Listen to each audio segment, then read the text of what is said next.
Banane baoloba wana bango batonde banane. Batongo baoloba nanga nde banane. Babotami wapi babimeli wapi. Quand Sankara loba yo za son orchestre. Sankara nde nani? Est-ce que Sankara Kolo Wenge? Sankara c'est mon collègue. Est-ce qu'un collègue il a rien parlé. Il a rien parlé. Il pas surtout quand il n'a pas poto. Ah surtout quand il aura tout. Mais encourageant un élatique à la poto, encourageant qui mais il y a encourageant mais il y a l'école sur le bac il tika le beau mais la politique ouais politique kindoki politique politique en bilo ah ça les politique ah c'est politique na ça zo ba mususu mais libanda parle ma mususu. Et tu ne faut pas confondre. Les bana wenge ba autobeta concert. Bana wenge. Ouais, des plics à outil go beta concert. Pourquoi on y va? Bana wenge pembe. Non, bazaki ba invité. Faut concert les a des plics. Il faut pas ça mutu honneur na ye comme il faut. C'est le concert de dépliques. Est-ce que ça qui m'a bendenga ba master na ye? Tu vas considérer concert on dirait ba tchepoi. Non, ba tchepoi un dernier mot déplique déjà toi dois se m'habiller ba se m'apona déplique. Ba se mater pour na qui que ce soit. Et ça concerne des plics, on doit le féliciter. Non, on doit le féliciter. Si on a Fabrigas, il y a moi à Robeta, pas dans ça qui plein volonté. Il y a moi pas à date moi à Robeta, c'est ce qui n'a casino de Paris. Pourquoi ça l'a planté? Gloire à des plics au niveau quand on a battu. Non. Ils ont un autotune. Si on a live, tu le confirmes? Mais micro quand auto ça les a live vite. Ndenge to lo baboye micro eza na autotune parce que avant to lo baboye fire basket kuna a balancer tu ba treble tu ba lourd tu ba bilo wana pour que to bimana son ya kitoko oyo to za nango oko remarquer mutonga ta grand chanteur ndenge nango ta imba lokola ba ange na lola soka yembi sans micro de ça yembi sans disque ou bien na studio te et ko za nemo te na nzembo yemba na studio c'est la veut dire na studio kuna bachaka autotune ezali instrument oyo ezali instrument oyo za ku daka artiste nyo surtout chanteur nyo surtout pour na ko corriger ba note ba fausse note pour na corriger ba miloro belé ndio ya mona ka studio ezwaka temps bah ezara que là mususu so otangi ndeti grand Michel wa ko felo mdalo bi bon ezara peut-être ignorance par rapport ya ko boya ka moto yo akumisi autotune ils appellent ignorance parce que ceux qui banze mo ba château donc on a bien autotune ezara na kati wana ceux qui nzembo lo ba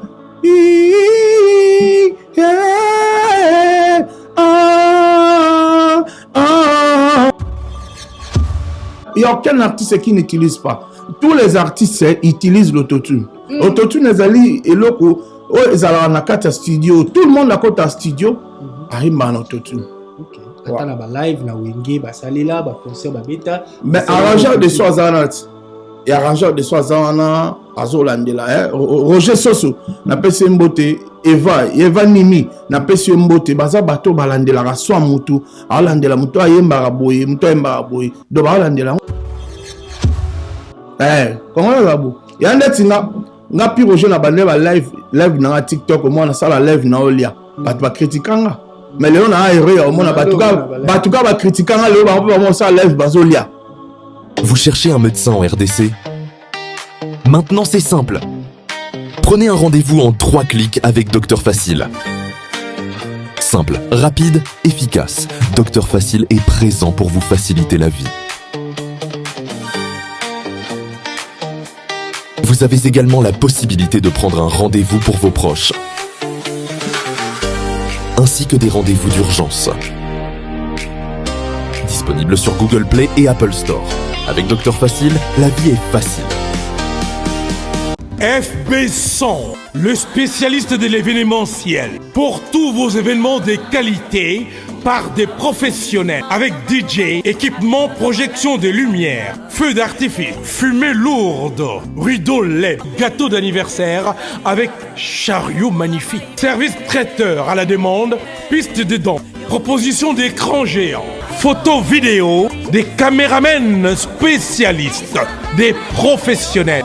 FB100.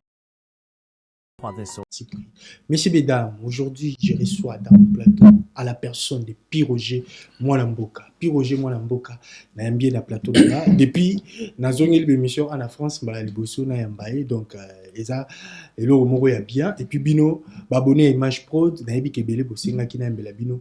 Piroger Mwanamboka, voilà occasion yango. Et puis ba question na bino o bossenga ki na tuna bango, na tuna ye na maintenant ki yango, naza nango et puis to meka ko tuna ye poto sula. Surtout, to zawana beaucoup plus pour la marambo.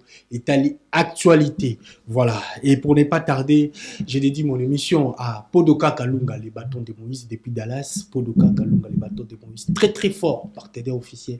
Et Kevin Webena 3 fois ABC, sans oublier Jimmy Chimanga, porte de la chapelle. Ou on a posé sa passeport chez Jimmy Chimanga. Une semaine à Pamba. Au passeport et pas naïe raté. Voilà. La bosse NPT Longe Bar qui est l'eau. Dès où ils ont mis à Saint-Denis. Sans oublier Laurie Lema, Patience Mukendi, Guy Basket des continents et pourquoi pas au PDG Fire Basket et la réalisation tout le monde Jordan Mizoua. Voilà. Déjà pour ne pas tarder, bonsoir Mwanamboka Piroger. Ouais, bonsoir Kevin, bonsoir na téléspectateurs nous sur la fidèle international surtout à Image Prod, il y a PDG Fire Basket. Na pesino bonsoir, merci na honneur au Salinga, il y a invité ngai Piroger Mwanamboka pour qu'il na répondre na ba préoccupation ba fidèle international surtout baza branché et na ba fanatique nous surtout au balinga Piroger Mwanamboka. Piroger Mwanamboka ba to ba ebio, on a parmi ba analyste oyo ba la rappeler sans parti pris quoi. La bengio surtout pour toi analyser dossier oyo ils ont dérangé toi on a posé penda vie na yo pour fan un artiste munene we ranson ça fait très longtemps parce que question yo ils ont mérité penda muntu moko oyo a une expérience. Piroger Mwanamboka lelo to komi on dirait na ba camp ya ba artiste ou ba artiste misusu to mona ba yo défendre autotune ba misusu oyo ba zo boya ko salela autotune et là si j'ai moko boy il est tellement trop glissant. Donc, il y a un personnage qui a selon Piroger Mwanamboka. Quand ça est la autotune, la musique, surtout dans la live, il y a un concert. To ko sale la ngoto eza ko déformer rumba to ezelo ko moko ko encourager l'OBP pour qui ko kendisa rumba likolo. Merci Kevin pour la question. D'abord, on a expérience sur la musique. Nous avons fait un grand formateur, nous avons fait un leader, nous avons fait un artiste belé. Moto toi artiste et autotune. D'abord micro kako lobela. Ils ont autotune. Si na ba live, tu nous confirmes? Mais micro ka auto ça les live vite. Ndenge to loba boy micro ils ont autotune parce que avant tout le Fire Basket kuna a balancé tu vas très blé tu vas lourd tu vas lourd on a pour que tu mana son ya kitoko oyo to za nango on remarquer mutonga ta grand chanteur ndé nango ta imba lokola ba ange na lola soka yembi sans micro de ça yembi sans disque ou bien na studio te et ko za monter na nzembo yemba na studio c'est la veut dire na studio kuna ba chaka autotune ezali instrument oyo ezali instrument oyo za ko daka artiste nyo surtout chanteur nyo surtout pour na ko corriger ba note ba fausse note pour na corriger ba milo belé ndio ya mona ka studio ezora temps studio ezora temps belé pourquoi parce que on arrange ba corriger ka correction voilà donc eza eloko mo oyo et corrige à makambe belé voilà donc tina ba live c'est permis o ko boyango ameko yemba sans micro au moins ra ki eko zande montena ndenge za micro. Quand tu vois Kofi Olomide qui passe à l'émission ba tourner question ceux qui autotune à lever à marambana et bien voté non ils ont la paix auti koloba ke ya botamana autotune ngongo ça prouve déjà qu'ils ont un artiste au basale la on a ba au basale la monter na ba live. Bah, ezara kelem sous ceux otanginde ti grand Michel wa Kofi Olomide le vivant ezara peut-être ignorance par rapport il y a kobo ya ka moto ya kumisi autotune ils ont peut-être ignorance parce que ceux qui banze mo ba château donc on a autotune ezara ka tu vois ceux qui nzembo lo ba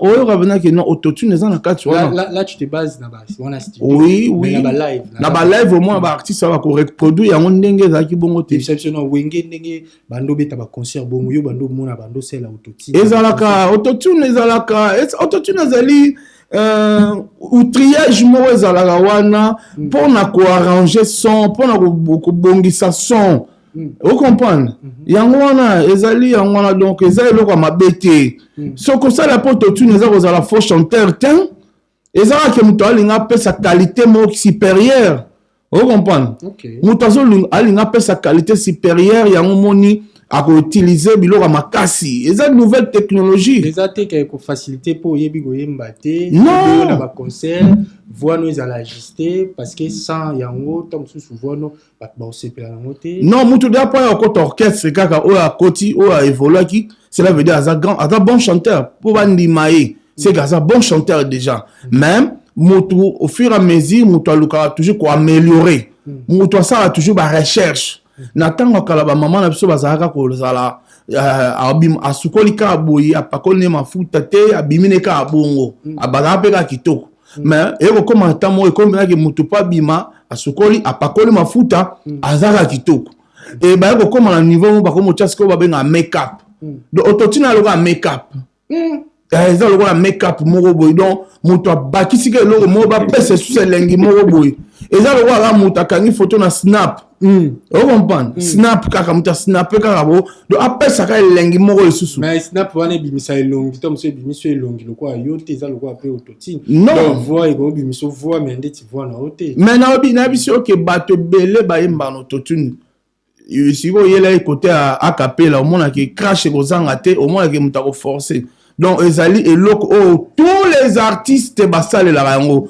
tout na ba grand arrangeur de son lokola ba Maika Muna tout na ba grand arrangeur lokola ba Sek Bides Monganga ba grand arrangeur lokola ba Suzy Kase ya ba contredire ngati lobi basi ba chaka make-up on les kasi net autotune mais poudre parce que poudre peut parce que au monde que mutu musula mususu akitoko mais moi ma futa na elongi parce que faut cha poudre pas comme ça lisse c'est quand compter na kitoko neta ba ezabongo te zara que mutu alinge a pese sous performance mususu ko ça le autotune ezate que mutu aza faux chanteur non quand tu vois puis Roger Mboka quand tu vois Fally Ipupa utiliser l'autotune na ba live né na ba concert né est-ce que zelo moko boyo génération oyo bana sima ba koyi kolanda ou soit ezelo oyo na talaka interview mon papa Wemba utoloba alobi Fally Ipupa fait de la bonne musique azo memarumba na niveau là mais machine elle qui trop na musique est-ce qu'on peut dire Fally a memi eloko ya sika na ba en fait na tanga ba papa Wemba bando ça ba live mo boyo na on papa mso bozi boja na tolo yango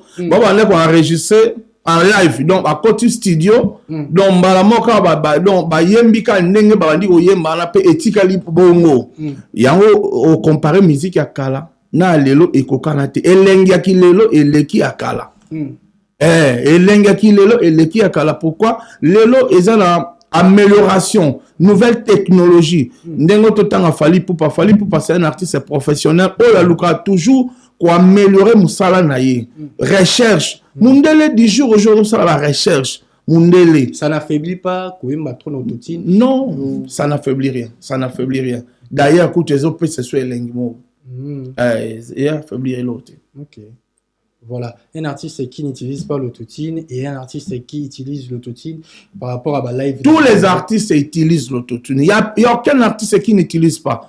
Tous les artistes utilisent l'autotune. L'autotune, et loko, studio. Tout le monde a un studio, arrive à l'autotune. Ok. Attends, na live, na wenge, ba salela, ba concert, ba beta. Mais arrangeur de soixante.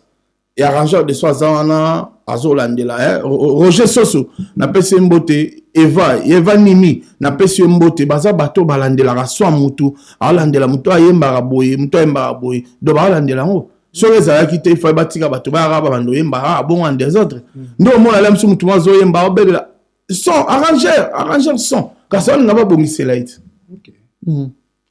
voilà. Merci beaucoup. Puis Roger Mwanamboka. Ouais, Kevin. Avinayo, en tout cas, ils ont vu mon bateau. Je pense que c'est et ça, on a beaucoup de discussion technique. Mais autotune, tout à ça, il a autotune. Pour le comme la musique, c'est l'autotune, comme le cause faible. Non, on est ça qui congolais. Pour faire pas les qui a soulevé le lit qui est à botamano autotune, c'est-à-dire il y a ça là. On est ça qui congolais, mon congolais à la rake. Mutumo bandi ko sala mutumo bandi cabine bandi ko sala cabine bandi critiquer mais au moins ba tutu ba critiquer lobby ba on peut comme na cabine congolais za bongo congolais c'est muta bandi eloko mo ba critiquer ti au moins yemo pe sur quand même eloko ngo OK congolais za bo ya ndeti na pire je na bandi ba live na TikTok au moins na sala live na olia ba tu ba critiquanga mais léon na erreur au moins ba tuka ba critiquanga le ba on peut ba sala live ba zolia. On va Congolais ça bon ça muta bandé loko ba critiquer et après ba on va saler. OK.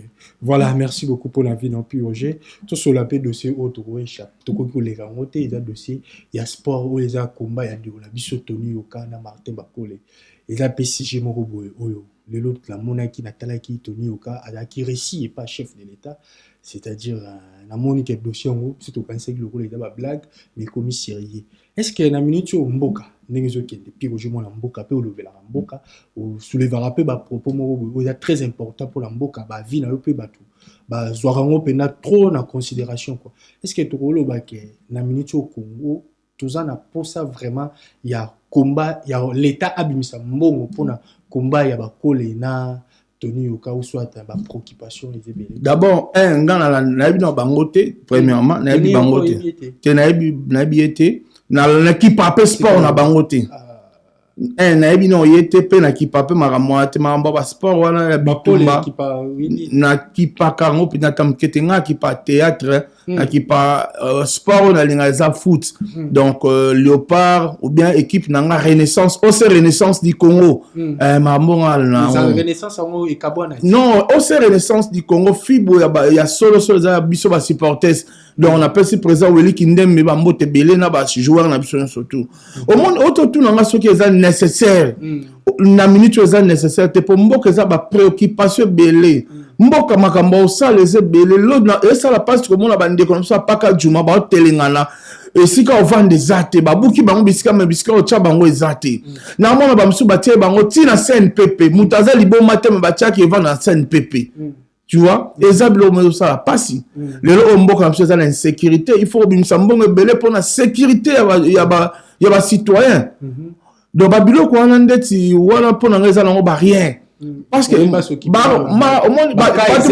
Mobutu abengisaki Ali Foreman bayaki ma oui Mobutu tanga bengisi Ali Foreman peuple azaki ko lia bien peuple congolais azaki ko lia bien azaki ko fanda bien aki na sécurité vous comprenez si ko moni mutasala ba délire lorsque aza bien ya mona biso na poto to sala ba délire pour aline to la bien to tambola bien to liaka bien to lataka bien ya mona tout ça la même chose va délire mais yo ça la délire yo za bien té vous comprenez ba maramba ça les ébélés comment bien vous mbongo bo ke pesa ba tout mo ba bunda Martin Bakole na Tony non ça n'a pas de sens ça n'a pas de sens parce que ça côté ka image ya mboka imagine to teka image mboka la même chose na minute image ya la guerre moki mombebi ke Congo eza na guerre moki ata boye na makamio se toana bato babi que Congo est en la guerre et là il faut Congo si c'est la guerre bacha peuple na kimia peuple alia bien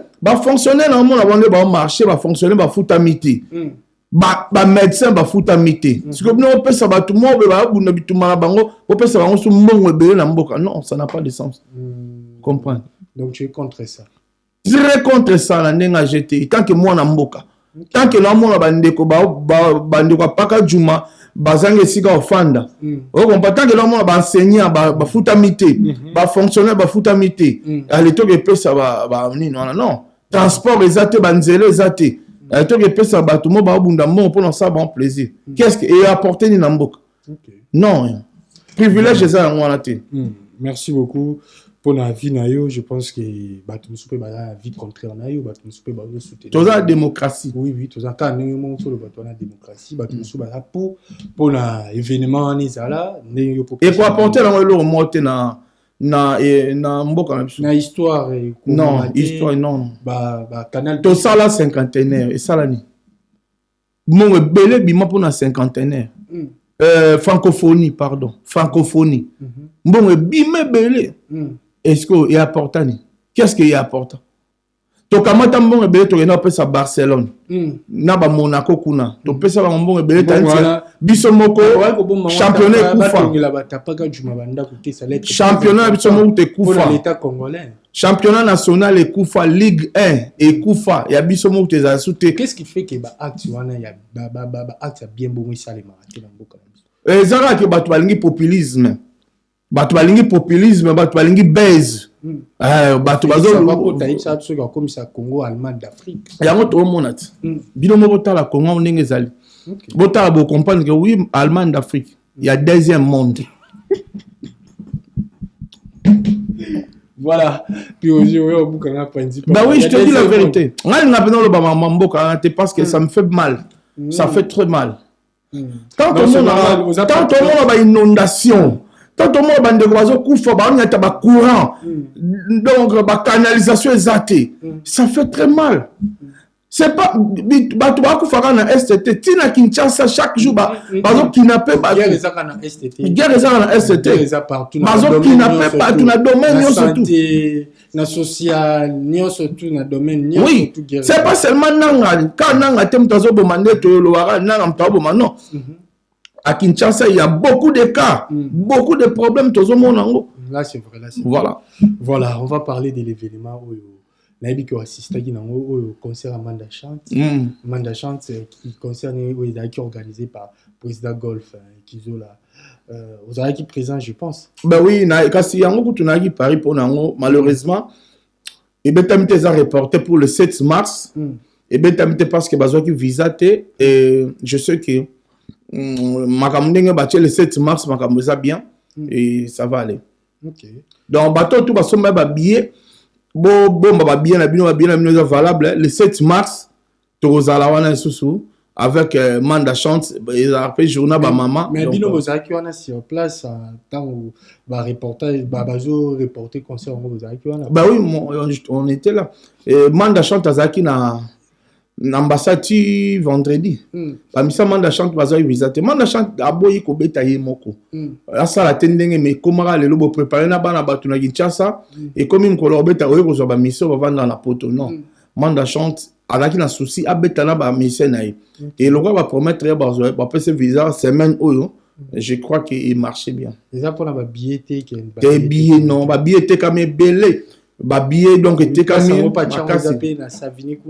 il y a eu beaucoup de gens bakenda qui jouent en haut bateau tout bakenda qui concert vraiment na pesi to pesi no merci ce n'est qu'une partie remise je sais que le 7 bourrier sous ce belé ba on va sommer peu billet ba somba ils ont un problème ba billet ils ont un problème que artiste orchestre nezo qui va visiter à mon moni épée à lobby la caractère orchestre va visiter et je sais que bazo. OK. Voilà. To si na biso dossier merci beaucoup balandi biso to sur la dossier na yebi ke ulinga shusu trop masola wingete pour na yebisa ke bon te okima lo ba otika no ka na liste non puis Roger makila na za wingé on peut pas s'en passer je suis wingman tant ba ya lo ba no susu ba yesus ba bandi ko lo ba no ba makambo ko banane ba lo ba bango batonde banane batongo ba lo balanga nde banani babotami wapi ba bimeli wapi tant Sankara lo ba yo za son orchestre té Sankara nde nani est-ce que Sankara kolo wingé Sankara c'est mon collègue est-ce qu'un collègue pono ya poto ebi ke pas lo ba mo lo il a rien parlé il pas surtout quand il n'a pas poto surtout quand il aura tout Cocotte ça na polémique té na personne mais mais encourageant na tika la poto encourageant kinga tango mais il y a courageux mais il moko aleka sur le bac yo tika lo bomé la politique ouais politique kindoki politique politique en bino bon ça les politique politique na ça zo ba mususu mais Libanda parle au Maramsous. La relation sur les arrondis n'avait non le roi de la forêt. Très bien. Atika toujours c'est que papa l'angai ou est le roi de la forêt. formateur na ngai muta pesa ngai idéologie ya loba kitoko be na TV c'est Rason et muta bimisa na miso batu donc article seko papa na ngai. Ça te fait du bien. Très bien, je suis fier de lui. Parce que moi proche pèse à la tout. Et là j'ai été toujours franc depuis na ya pototile auto solo la na été. OK. Mais vous en avez président golf. Ouais, président golf tout traité makambo ba faire na yé privé. Tout traité ba faire privé. OK. Voilà. Oui, puis Roger le monde nous a trop direct quand même. Ouais, parce que nous avons tenté, je dois rentrer chez moi. Je sais. Voilà. Tout sur l'abisso de CP à Bana Wenge ou Bautubeta concert, tout le monde déplique, tout le monde Fabregas ensemble, l'obé sopé. Il ne faut pas confondre. Les Bana Wenge Bautubeta concert. Bana Wenge ou déplique à outil Beta concert. Pourquoi vous dites Bana Wenge Pimbi? Non, Bazaki va inviter. Concert les a déplique. Il faut pas ça tout honneur naïe comme il faut. C'est le concert de déplique. Est-ce que ça qui m'a benga ba massa naïe? Tu vas considérer concert on dirait ba tché poids. Non, ba tché poids un dernier mot déplique déjà tu dois se m'habiller ba se m'apprendre à déplique. Ba se m'atter pour na qui que ce soit. Et ça concert déplique on doit le féliciter. Non, on doit le féliciter. Sans on ba Fabregas yemo ya Robeta pas na ça qui plein pour monter. Yemo va pas tchara date moi ya Robeta so qui na casino de Paris. Pourquoi ça l'a planté? Gloire à déplique au niveau Kagola na batu non. Donc concert à déplique il y a Fabregas on a vous rappelé concert que ça l'a planté. Est-ce que yo mon a raté au tala raté? Pia ka on a na mon ngoté. Est-ce qu'il faut to bomba? Non, il faut parler la vérité. Oui, déplique à ça li plein na sala munene bongo, il faut obéter maboko, bravo, réussite totale. Vous comprenez? Bah invité na bazaki ba tout le monde déplique à bendi bango a fouli bango parce que miso batika ki bato ba rap kaka rap ba miso tu bazaki da ba cadavre musical ba bunga déjà donc ba bunga fallait qu'il se déplique aya azon ça va en scène c'était bien maestro azaki wana go bossa na ti maestro aza parmi pe bato ba chamwa bar likolo par rapport à déplique. Oui mais la minute ils a bon côté déplique à ça nous féliciter. Nous on doit féliciter déplique. Vraiment oui. Félicitations déplique au nom de Biso Toubara Wenge te féliciter parce que tu as osé. Na moment bah bogis bon pe mabalingi bango ba eka bango kaka émission sora tika musique pas na ya émission musique ayaka émission tika na pour la nina ya ka émission musique akota na nous information tes paroles mais mais natika qui porte parole mais Moussa na ngande oyo yango plateau nde Moussa na ngande est-ce que Moussa na studio ko yemba ko beta ba concert ça atika pe ba plateau musical atika pe donc il faut voir Sony que bango balingi ka boya loba la TV et mais tandis que ta ba déplique ba lobby baza ko oser ko beta na ba sala minene bongo ce sont des gars il faut féliciter quand même. Oui là c'est vrai quand on voit ça même moi en tout cas déplique félicitations pour le concert na yo dans l'âmbre en tout cas 10 sur 10 donc voilà tout le tout est nous les kitoko musique qui répondent quand il monde le ba musique public qui répondent kitoko en tout cas au sali penda fierté ya la moni pela do peso mbote Pelé Tanfumo je te salue mon frère Pelé Tanfumo a peso mbote azana mutune mobe batune mo apesa na bora oya baso lia rapeti ye batune batarate yeso apesi o ya ke na lia apesa na bwaka voilà tout sur la alors ba Gima Samba boena ba Rocky Masamba batuna it ba Rocky Masamba batuna tant susu ne a Hollande biso boy Rocky Masamba Pelé Tanfumo aïe donc voilà puis aujourd'hui on mboka sur la paix dossier au koto ya bioto profiter tout sur la bas dossier nyo surtout ba sujet où ils ont dérangé les locaux comme on a fait rigoler na passage émission na e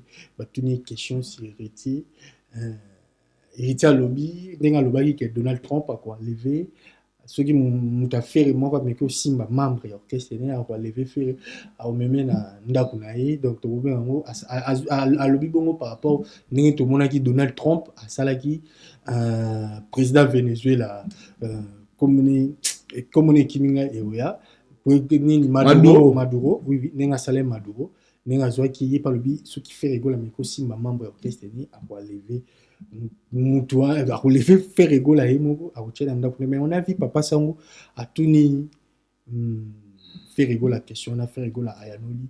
Nanemoro boy, on dirait à boy une polémique, à l'objet que yaza yaya baleki. Mais nous battre boza na wenge musique à maison, mais est-ce que tu peux ça faire rigoler à yaya baleki nyons tout au baye à prier?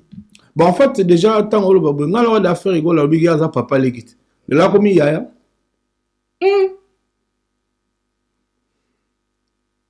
Quand il est papa lekit, quand il est yaya. Donc, tous eux battés. Tu peux le bannir. Ah, expliquez moi tout bien sans le savoir. Moi tout bien zo kota biso moi tout na mutu. Je me sou papa leki je me sou yaya. Donc tant aux yaya c'est que papa azali. Donc c'est mieux à que aux gens en tout cas très sage hein la partie répondre très sage. En tout cas, il est bébé. Donc tant à lobby yaya, c'est-à-dire à reconnaître indirectement papa azali. On va dire comme ça.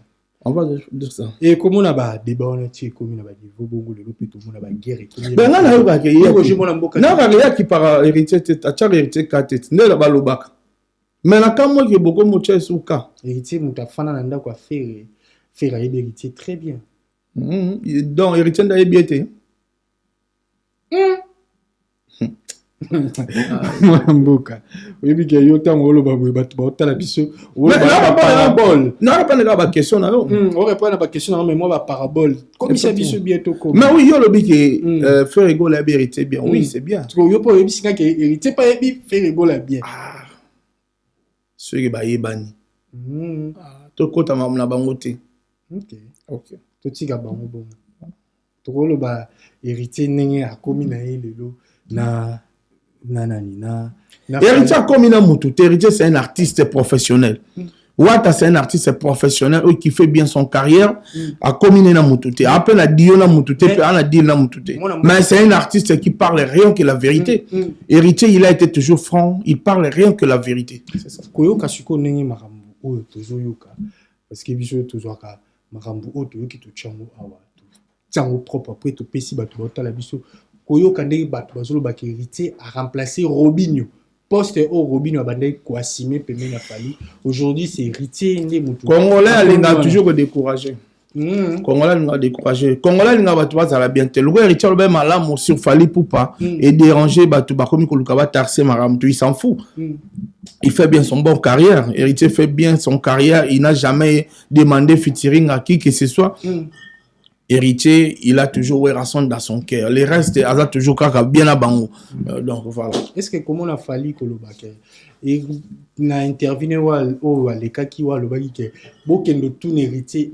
Est-ce que les causes à la et le roman peut autour de la paix artiste fallu pour payer mon cap c'est sur place ba héritier ou les côtines d'abisso presse tout héritier place ba Kevin, merci de m'avoir ici dans l'émission. Je dois rentrer chez moi. C'est